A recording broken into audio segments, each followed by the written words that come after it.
And about 10:15, 10:20 Eastern time this morning, I found out some awesome news. A local station here, 99.1 WPLR, based out of New Haven, Connecticut. There was an announcement this morning that Dave Matthews and Tim Reynolds will be playing on Sunday, September 25th, 2022 in Bridgeport, Connecticut to close out that Sunday night's Sound on Sound Festival Day 2. I am so excited. I am beyond excited that it's Dave Matthews and Tim Reynolds and it is not the full band. IG. And I want to let you know that this caption right here about GA people going anywhere in this map was put up after the backlash of people saying what's going on some Marvin Gaye tip. What's frustrating about this is, listen, they didn't even have to release this map today, okay? We were just, listen, we figured, hey, closer to the event, we'll get a reveal of this map. This is the map that we saw. I saw it on Facebook, and there was no breakdown of this map. Fyre Fest 2.0. No. Fyre Fest 2.0.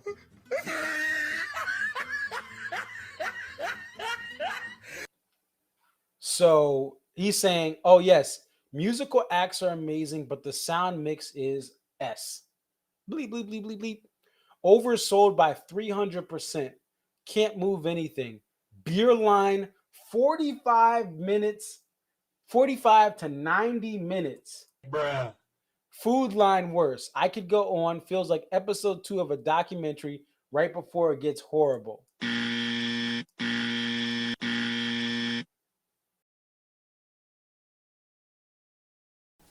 What up? It's your boy Concessions34.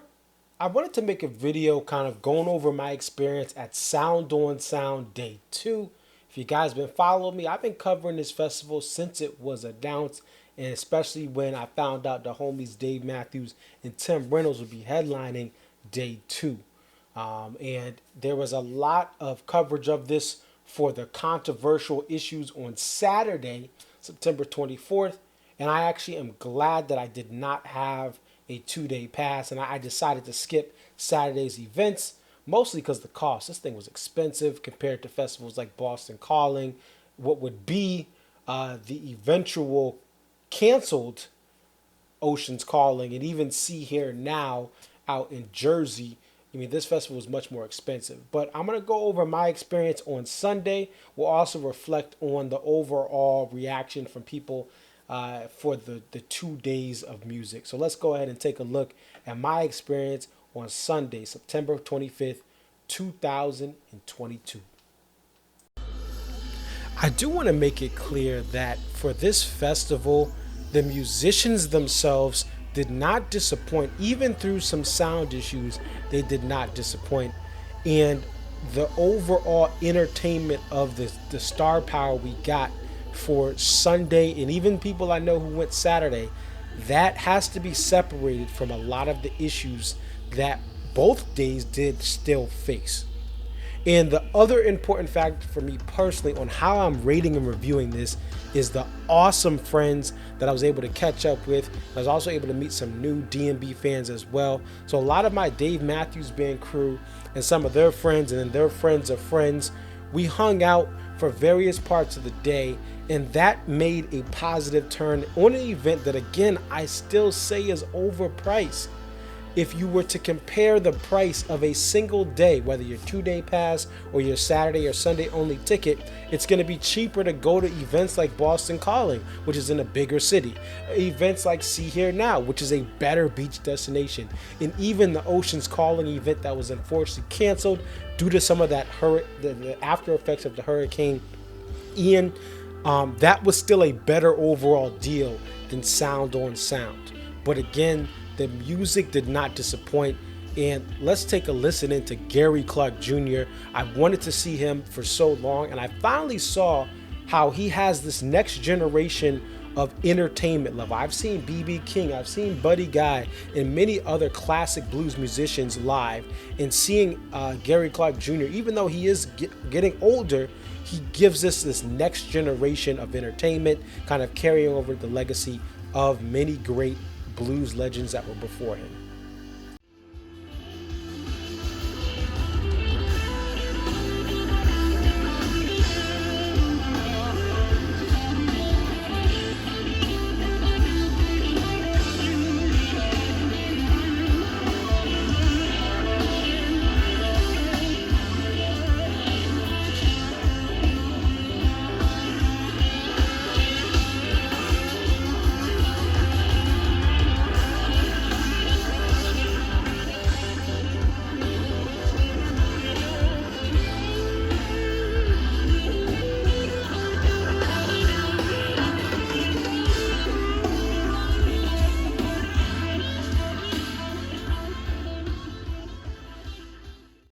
A good chunk of this festival had a lot of acts that had previously opened up for Dave Matthews Band in years past. From the Lumineers Day 1 all the way to the Day 2 acts, Gary Clark Jr., The Roots, Brandi Carlile, and The Head and the Heart had all previously opened for a Dave Matthews Band tour at some point, whether it was the summer tour or the winter tour. And that was a kind of cool thing. And I want to take a look at The Roots because I think they had one of the best performances of Sunday, and they really had the set that really got everyone going in a high energy level that even Dave and Tim could not get to. And I want to take a look at when I saw them in a small music hall back in July. And I want to compare how it sounded there versus this wide open festival stage where they brought this block party atmosphere despite the colder weather and the clouds above. Let's take a look at the comparison from The Roots in July, and let's take a look at how they sounded at Sound on Sound in September. You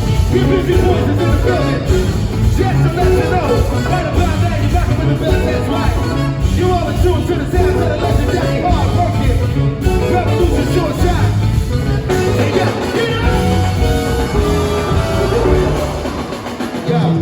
over, the pros are taking over. What you want, the pros are taking over. Tell me what you want, it's all over now. Over, listen, over, come on. Over, the pros are taking over. Sound, what's up? How y'all feel out there?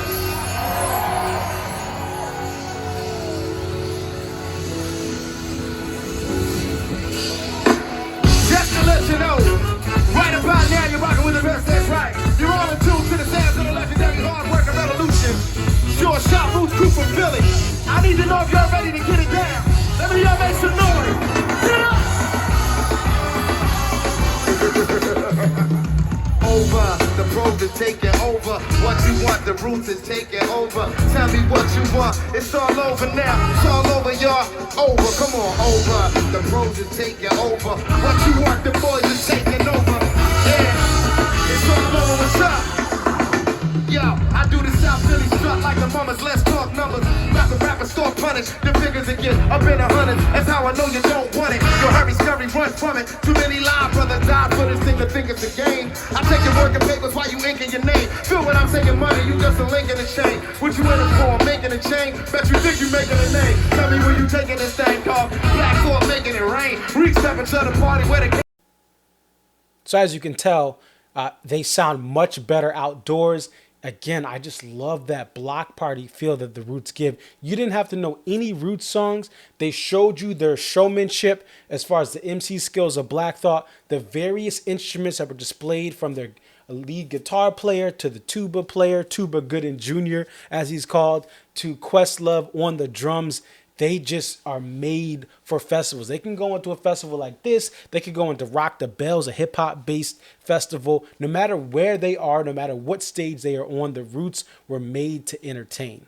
So one of the things about this festival, it advertised this special idea that there were two stages next to each other. You didn't have to miss any of the music, and you'd be able to experience the music whether you decided to camp out at one stage or if you decided to camp out at the other. In day one, from all accounts, interviewing people at the festival that on Sunday, that went Saturday, they said it was a disaster. The sound was just overall a mess. Still on Sunday, I want to share some videos that kind of show some of the sound issues if you decided to be closer to one stage versus closer to the other. We're going to start off with the Spin Doctors, where I was chilling a little further back with the crew, and then we're going to look at when I was at one of the stages trying to hear the audio from the other stage. So let's take a look right here. Oh, this is the guy's goes down.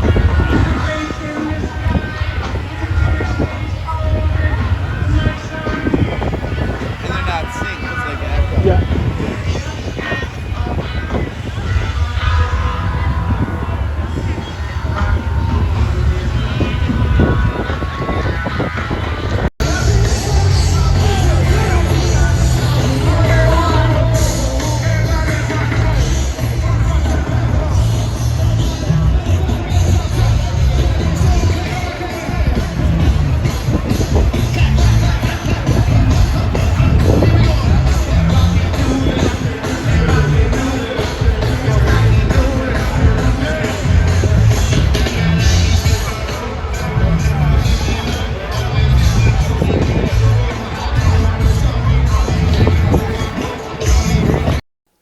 As far as food and concessions and wait times and bathroom lines, things were drastically improved between Saturday and Sunday.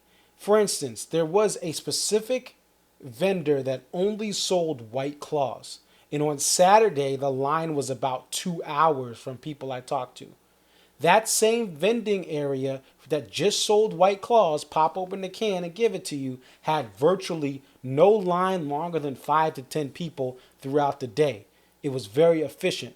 I went to go get some fried dough, and I didn't really have much longer wait than if I was at any other musical event. They really had everything stocked, the waters, the beers, the various desserts that you could have, and various treats, the craft brews and the local food trucks. They all had reasonable lines. So I will say that they did improve that. And as we're going to see in a second, you could still hear for decently the sound from various parts of the festival where you were waiting for food. Let's take a look.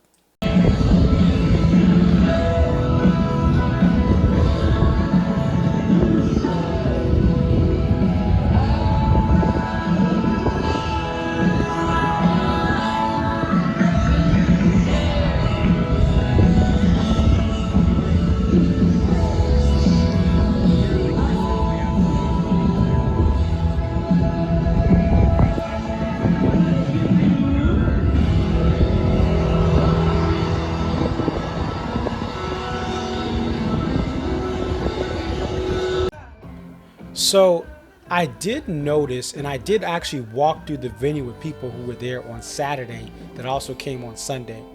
I noticed that they did have spray painted walkway areas that were not there on Saturday. They added more areas for traffic to flow in and flow out. And I was able to, for the head and the heart here, I was able to get very close, easily exit here, and have a walkway to go out. They restricted the chairs as well.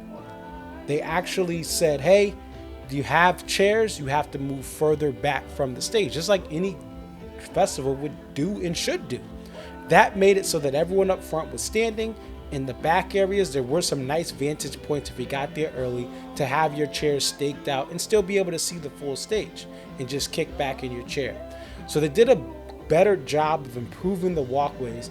But my thing is, this should have been there from the beginning. Who doesn't run a festival? This same company runs other festivals like Governor's Ball and they various festivals across the East Coast as well.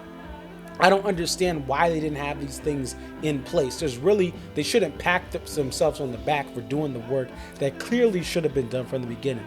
They shouldn't pat themselves on the back for saying, hey, we didn't have enough alcohol in the VIP area on Saturday. We ran out at 4 p.m. We're so glad that now we've improved so much that we're able to actually have alcohol and water and basic food available without long lines. No. And I really still think and advocate that they should give some sort of partial refund or some discount to people who purchased tickets of any kind to the 2022 festival for when they go in for 2023. I really think they're just trying to let this thing slide, let the PR die down, and then they're going to have a whole new festival next year, which will still, I think, is in a spot where they should sell a lot less tickets. And let's not forget this as well.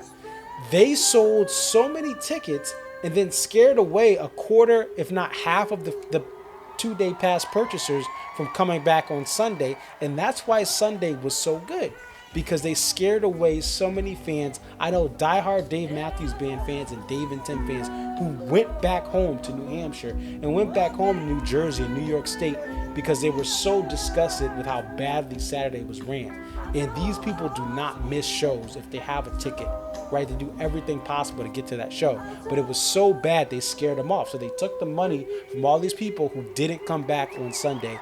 And I really think that they should do some sort of thing to make it right for these fans as far as partial reimbursement or discount for next year. That's what I believe, and they should do that. Because apparently lightning can fuck you up. They are going to tell us, they're going to let us play right up until we have to scatter. No, that's not true. Don't scatter. Nothing good comes from scattering.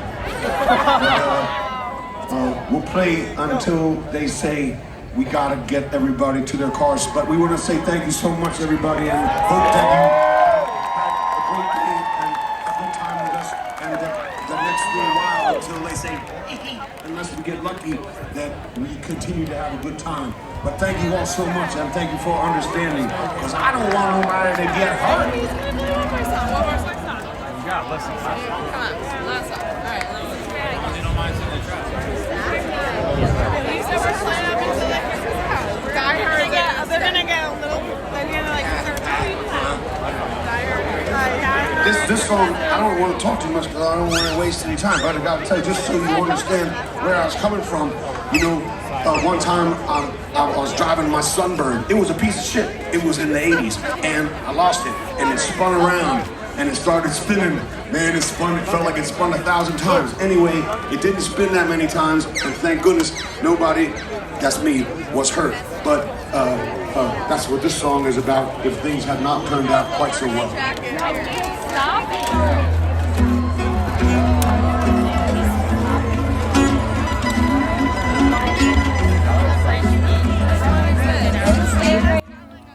Being born and raised in the state of Connecticut is something I'm very proud of. I don't always agree with the outrageous taxes or the way sometimes both political parties have ran our state into the ground, but I love being here. I plan to live here for a while, and I support many things that happen in the state of Connecticut. In 1997, I was at the last Whalers home game at the age of 6.5. I've been to countless UConn men's and women's basketball parades, from the 1999 parade when the men's won their first title to all of the dual championship parades, the first one in 2004 and the second one in 2014, and all the parades in between. I probably were at half of those. I also love to see the live music at the Meadows. I go down to College Street Music Hall in the Westfield Music Bowl. I saw pandemic concerts at Morris, Connecticut's South Farm when they had those during the pandemic year, and I saw Warren Haynes do his thing with Danny Lewis, 2 members of Government Mule. I try to support everything positive that comes out of the state, and I try to have a positive mindset going into various festivals and sporting events. What will always make me frustrated about the Sound on Sound organization and its promoters is the fact that there were many people for the first time that decided to visit the state of Connecticut, and their experience was a bad one because of poor planning and the overselling of a small area of a park that should have had maybe 10,000 to 15,000 people at most each day. The first day they had around 30,000, and I would eyeball it at around 15,000, maybe closer to 10,000 for the Sunday day that I was there. I will always be upset about that because a first impression is a lasting impression on people who decide to go somewhere for the first time, especially Connecticut. We're a drive-through state. People drive through our state to get to Boston or to get to New York, New Jersey, or other points south. So the fact that this festival got people to fly from Idaho and Austin, Texas, and even some people out from California that invested in something in Connecticut, and many of them were let down so much, some people actually flew back early or drove back early. I will never let that go as far as my anger towards this festival's promotion and its lack of organization. However, I still think this was something that was special in our state, and I do hope that it does get better in future years. I also hope that they do consider the pricing of their other events across the country, because the festival organizers run other events across the country, and try to make this more competitively priced, even if it means you have to adjust the actual people who come into town. Because again, I looked at Boston Calling in Boston, I looked at other festivals across the East Coast, and this festival was overpriced in my opinion, but I supported it because again, I love Connecticut, and I try to support anything that comes out of this thing, whether it's sporting events from the NCAA tournament to various music events like both Farm Aids that were here in Hartford in 2018 and 2021. I look forward to other things here in my home state, as well as traveling further across the country to various other events to see my favorite bands and musicians. Let me know what you guys think if you were there. Let me know in the comments how you felt about Saturday or Sunday or both days, and if you will come back to Sound on Sound. It's your boy Concessions34. Thank you guys for watching, and have a wonderful rest of your day or night. Peace.